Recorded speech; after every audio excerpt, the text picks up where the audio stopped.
নমস্কাৰ বন্ধুসকল, সমৰ্থৰ নতুন এটা আপডেটছ লৈ পুনৰ আপোনালোকৰ মাজলৈ আহিছোঁ। আজি ভিডিঅ'টোত কোৱা হৈছে যিসকল ছাত্ৰ ছাত্ৰীয়ে সমৰ্থৰ জৰিয়তে যিসকল ছাত্ৰ ছাত্ৰীয়ে ৰেজিষ্ট্ৰেশ্যন নকৰিলে বা এডমিশ্যনৰ কাৰণে এপ্লাই নকৰিলে তেওঁলোকলৈ এটা সুখবৰ আছে। আৰু যিসকল ছাত্ৰ ছাত্ৰীয়ে ফাৰ্ষ্ট লিষ্টত বা ছেকেণ্ড লিষ্টত বা থাৰ্ড লিষ্টত নাম থাকিও তেওঁলোকে এডমিশ্যন নকৰিলে, তাৰ পাছত তেওঁলোকে যদি এডমিশ্যন কৰিব বিচাৰে কি হ'ব আজি ইত্যাদি এই ধৰণৰ বিষয় লৈ মই আপোনালোকক জনাবলৈ এই ভিডিঅ'টো লৈ আপোনালোকৰ মাজলৈ আহিছোঁ। গতিকে আহকচোন বন্ধুসকল, ভিডিঅ'টো আৰম্ভ কৰোঁ।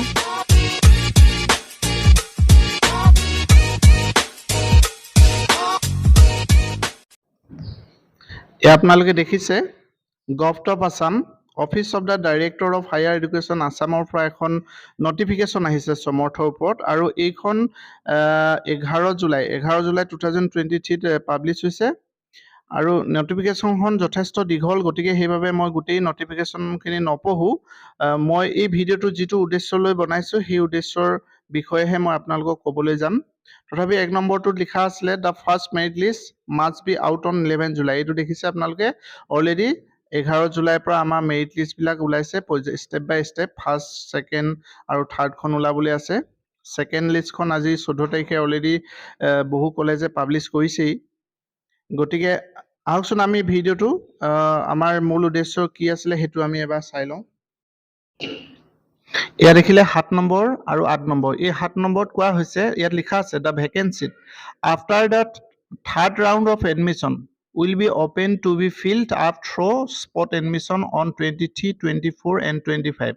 আগতে স্পট এডমিশ্যনৰ ডেটটো দিয়া আছিলে 23 আৰু 24, কিন্তু এতিয়া আৰু এদিন বঢ়াই দিলে 25লৈকে বঢ়াই দিলে। অৰ্থাৎ 7 নম্বৰ যিটো লিখা আছে আপোনালোকে নিশ্চয় বুজি পাইছে, তথাপিও মই এবাৰ কৈছোঁ যে কি ভেকেঞ্চিত after the third round of admission, অৰ্থাৎ থাৰ্ড ৰাউণ্ড মানে কি ফাৰ্ষ্ট মেৰিট লিষ্টত যিবিলাকৰ নাম থাকিব সিহঁতৰ এডমিশ্যন হৈ যোৱাৰ পাছত ছেকেণ্ড লিষ্টত আৰু থাৰ্ড লিষ্টত এই অৰ্থাৎ 3টা ৰাউণ্ডত আমাৰ এডমিশ্যন হৈ যোৱাৰ পাছতো যদি কলেজবিলাকত ভেকেঞ্চিত দেখাই থাকে, তেতিয়া সেই ভেকেঞ্চিতৰ এগেইনষ্টত স্পট এডমিশ্যনৰ জৰিয়তে অনলাইনৰ জৰিয়তে থ্ৰু এডমিশ্যন পৰ্টেলৰ জৰিয়তে এডমিশ্যনটো কৰা হ'ব বুলি ইয়াত কোৱা হৈছে। অৰ্থাৎ ভেকেঞ্চিত থকা কলেজবিলাকত ছাত্ৰ ছাত্ৰীসকলে 23, 24 আৰু 25 এই 3 দিনৰ ভিতৰত গৈ এডমিশ্যন ল'ব পাৰিব। কিন্তু সেইসকল ষ্টুডেণ্টেহে ল'ব পাৰিব যিসকল ষ্টুডেণ্টে সমৰ্থ যদিও আগতে কৰা নাছিলে এতিয়া আকৌ কৰিবলৈ সময় দিছে। আৰু সেই সময়টো কেতিয়া দিছে মই আপোনালোকক কৈ দিছোঁ। ইয়াত দেখিলে 8 নম্বৰত লিখা আছে any applicant who did not apply during the application period from 14 June to 3 July 2023 will get an option to apply afresh in 1 or 10 programs, but only programs or institution with vacancies will be reflected during the second application drive from 20 July to 22 July 2023. এতিয়া আপোনালোকে নিশ্চয় গম পাইছে যিসকল ছাত্ৰ ছাত্ৰীয়ে 14 জুনৰ পৰা 3 জুলাইৰ ভিতৰত সমৰ্থৰ জৰিয়তে এপ্লিকেশ্যন নকৰিলে বা ৰেজিষ্ট্ৰেশ্যন নকৰিলে তেওঁলোকৰ বাবে 20 তাৰিখৰ পৰা 22 তাৰিখ, কিমান তাৰিখ মনত থ'ব, 20 তাৰিখৰ পৰা 22 তাৰিখলৈকে খোলা থাকিব। তেওঁলোকে সমৰ্থৰ জৰিয়তে ৰেজিষ্ট্ৰেশ্যন কৰিব পাৰিব আৰু 1 or 10 প্ৰগ্ৰাম অৰ্থাৎ 1খনৰ পৰা 10খন কলেজৰ ভিতৰত তেওঁলোকে চিলেক্ট কৰিব পাৰিব। আৰু সেইখন কলেজে চিলেক্ট কৰিব পাৰিব যিখন কলেজত ভেকেণ্ট পোষ্ট, অৰ্থাৎ থাৰ্ড ৰাউণ্ডৰ এডমিশ্যন হৈ যোৱাৰ পাছতো যিবিলাক কলেজত ভেকেণ্ট পোষ্ট ওলাই থাকিব সেই ভেকেণ্ট পোষ্ট থকা কলেজবিলাকতহে তেওঁলোকে এপ্লাই কৰিব পাৰিব। ঠিক আছে, আৰু সেইটো কিন্তু সাৱধান হ'ব, আপোনালোকে ভেকেণ্ট পোষ্ট যিবিলাক কলেজত ভেকেণ্ট পোষ্ট দেখিব সেই ভেকেণ্ট পোষ্টৰ এগেইনষ্টতহে বা সেই ভেকেঞ্চিত থকা কলেজবিলাকতহে আপোনালোকে এপ্লাই কৰিব পাৰিব। কিমান তাৰিখৰ পৰা কিমান তাৰিখৰ ভিতৰত, 20 তাৰিখৰ পৰা 22 তাৰিখ অৰ্থাৎ 3 দিন, 20, 21, 22 3 দিন খোলা থাকিব সমৰ্থ পৰ্টেল। আৰু সেইসকল ছাত্ৰ ছাত্ৰীয়ে সমৰ্থত এপ্লিকেশ্যন কৰাৰ পাছত 23, 24, 25 অৰ্থাৎ 23, 24, 25 জুলাইত সেইখন কলেজত গৈ এপ্লাই কৰিব লাগিব বা এডমিশ্যন ল'ব লাগিব। ইয়াত কোনো মেৰিট লিষ্ট নোলায়।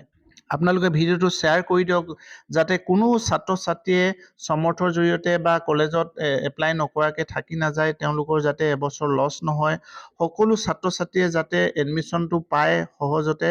আৰু এই ডেটকেইটা অকল মাত্ৰ যিহেতু 3 দিন আছে, 20, 21, 22, এই 3 দিনৰ ভিতৰত যদি সমৰ্থৰ জৰিয়তে এপ্লিকেশ্যন নকৰে তেওঁলোকে তেওঁলোকৰ গোটেই একাডেমিক ইয়েৰটো নষ্ট হ'ব।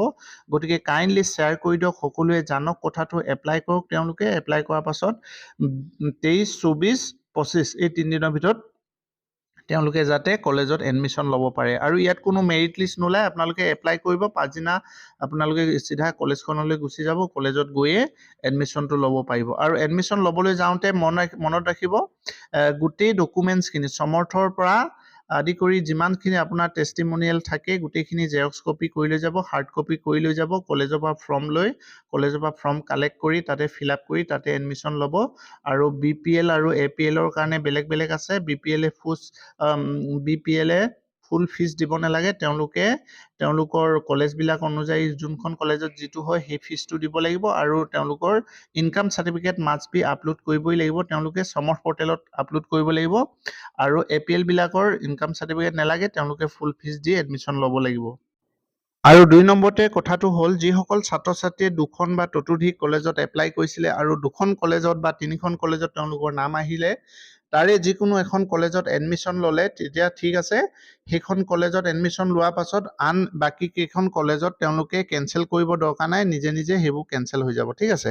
আৰু যিসকলৰ 3খন বা 4খন বা 2খন যিমানত এপ্লাই কৰিছিলে চবতে তেওঁলোকৰ নাম আছিলে, ফাৰ্ষ্ট লিষ্টতো আছিলে বা ছেকেণ্ড লিষ্টত আছিলে বা থাৰ্ড লিষ্টত আছিলে, তেওঁলোকৰ নাম থাকিও যদি তেওঁলোকে এডমিশ্যন নল'লে তেতিয়াও কোনো কথা নাই, তেতিয়া তেওঁলোকে সেই 23, 24 আৰু 25 এই 3 দিনৰ ভিতৰত গৈও তেওঁলোকে এডমিশ্যন ল'ব পাৰিব, ঠিক আছে। আজি ভিডিঅ'টোৰ মূল বিষয়বস্তু এইটোৱে আছিলে। যদিও ভিডিঅ'টো ছুটি কিন্তু খুব ইম্পৰ্টেণ্ট, আপোনালোকে ভিডিঅ'টো চাই নিশ্চয় উপকৃত হ'ব। গতিকে শ্বেয়াৰ কৰি দিব সকলোৱে যাতে ভিডিঅ'টো পায়। থেংক ইউ, সকলোলৈ শুভেচ্ছা।